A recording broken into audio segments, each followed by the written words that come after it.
Hi everyone, I'm Ethan. Today our group will be introducing lactase pills production, a simple yet life-changing solution for millions of people dealing with lactose intolerance. We'll explore how this condition affects the body, challenges it poses, and how lactase pills has become a game changer in making dairy more accessible. We'll also take a closer look at the upstream and the downstream process. Lactose intolerance is a condition where the body lacks sufficient lactase, which is the enzyme responsible for breaking down lactose. It is a sugar found in milk and dairy products. Without enough lactase, undigested lactose passes into colon, where it ferments and causes symptoms like bloating, diarrhea, excess intestinal gas, and abdominal pain.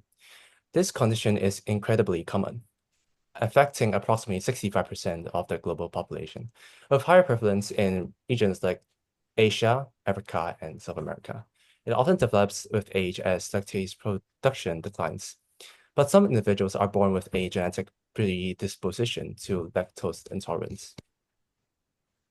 Historically, lactose intolerance was managed by avoiding dairy products entirely, which often led to nutrition deficiencies in calcium and vitamin D. Another approach was consuming lactose-free dairy products, but these can be expensive or unavailable in certain regions. However, lactase pills have transformed the approach to treatment. By supplementing the body's lactase enzyme, these pills allow lactose-intolerant individuals to digest dairy normally. Taken before consuming dairy products, lactase pills are a convenient and effective solution to avoid symptoms without dietary restrictions. The market for lactase pills has grown significantly, driven by increased awareness of lactose intolerance and the demand for dietary solutions. According to data, the global lactase market is projected to grow from 206 million US dollars to 316 US dollars. Yes, 316 million US dollars. This growth, combined with advancements in enzyme production and manufacturing, has led to a steady pace reduction, making lactase pills more affordable for consumers worldwide. The availability for generic options has further enhanced accessibility, ensuring that more people can manage lactose intolerance without financial burden. Now let's dive into the solution itself. To explain this in more detail, let me pass the time to Carmen. She'll walk us through how lactase works and why it's a key addressing lactose intolerance. Thanks, Ethan. The solution for lactose intolerance is simple, that is, consume lactase. So what is lactase and what are its properties? Lactase is an enzyme found naturally only in the intestines of mammals and certain microorganisms. Commercially, it's available in two forms: neutral lactase added to dairy products like milk or yogurt to break down lactose before consumption, and another one, acid lactase, used in supplements to help digestion. In 1974, lactate powder launched as the first commercial lactase treatment. Biochemically, lactase is a protein made of around 1,000 amino acids with a molecular mass of 109 kilodaltons. It works optimally at a pH of 6.6 to 6.8 and temperatures between 35 and 40 degrees Celsius. Ultimately, lactase is used for hydrolyzing lactose, the milk sugar, into glucose and galactose, making lactose easier to digest.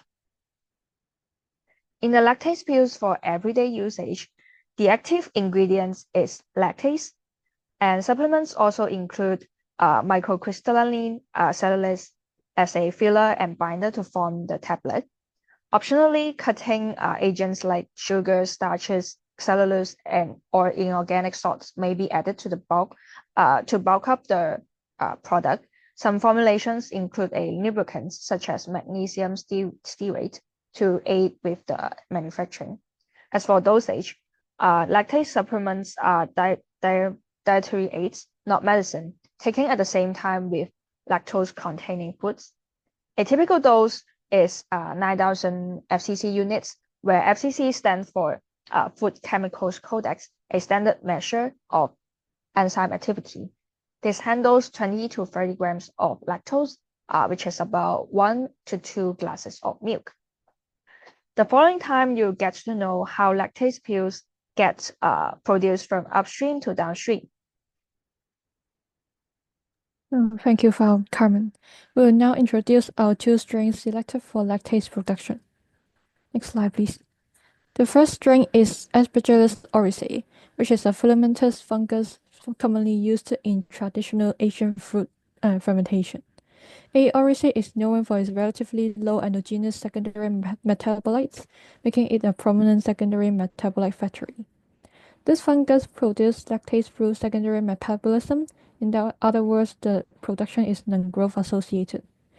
A. oryzae also demonstrates extracellular secretion efficiency, therefore cell lysis is not required for lactase extraction. The optimal pH for lactase activity in A. oryzae is between 4.5 and 5.0, which allows the lactase to be more tolerant to gastric acid and less likely to be degraded before entering the small intestine. A commercial example of A. oryzae is DSM tolerase, which is used in chewable tablets or fast-dissolving supplements. The induction and repression mechanisms of lactase production in A. oryzae are mainly driven by lactose and glucose respectively. The induction pathway involves the hydrolysis of lactose, where galactose subsequently converts a putative GalR-like protein into an activator. This activator enhances the expression of LAC-A, which is co-regulated with LAC-Z, the gene encoding lactase. Conversely, the repression mechanism is initiated by glucose uptake, which activates GRAD-A and GRAD1 gene, leading to the repression of LAC-A expression. Next slide, please. Another strain is Coluformiaceae lactis, which is a yeast naturally found in dairy environments. K-lactis relies on lactose as its primary carbon source. Therefore, lactase is produced by primary metabolism in K-lactis, characterized by a growth-associated production. The secretion of lactase is intracellular, therefore there is a need for cell disruption during lactase extraction from K-lactis. The optimal pH for lactase activity is between 6.5 and 7.0. Making it particularly suitable for the small intestinal environments. Commercial application of K-lactis included Mesolac from Novozymes and Godo 1L2 from DuPont Danisco, where they are dominant in commercial dietary supplements. The induction and repression mechanism in K-lactis is similar to A. oryzae, in which induction also starts with the hydrolysis of lactose. In this case, however, galactose activates LAC9, which upregulates the expression of LAC4 and LAC12, the two genes involved in encoding lactase. The repression mechanism involves glucose uptake, which leads to the activation of MYC1, resulting in the repression of LAC9 expression. We will then go on to discuss the bioreactor for lactase production. Thank you, Tina. After introducing the strains, the next part of the upstream processes is bioprocessing, which is the processes that take place in the bioreactor. For lactase production, the fed batch bioreactor is used for both mentioned strains. Fed batch reactor could be advantageous for the overall processes and yields. Its features, including better nutrition control over substrate concentration, can enhance enzyme yield. The substrate inhibition can also be minimized, which can support enzyme activity and microbial growth. Through feeding, there will be higher cell densities over time, which sustain a higher metabolic rate. Some of these features we mentioned more specifically in later slides. The bioreactor, next slide, please. The bioreactor setting for ARC are based on the optimal conditions that are suitable for the fungal strain. The temperature is around 28 to 30 degrees Celsius, while the pH range is between 5.5 to 6.5.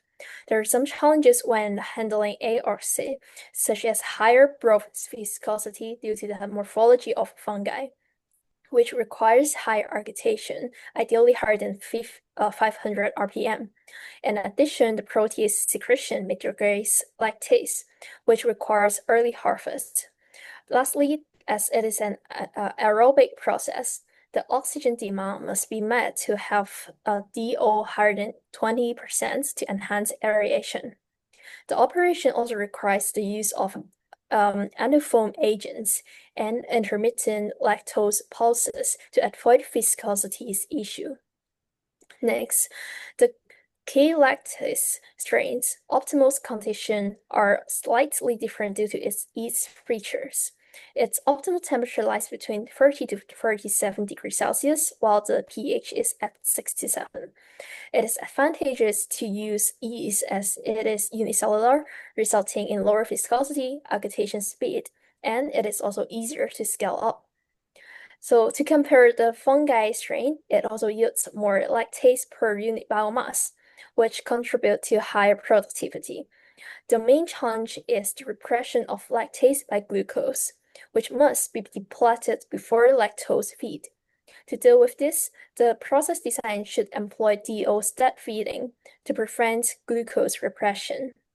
Next, we will move down to the downstream processes.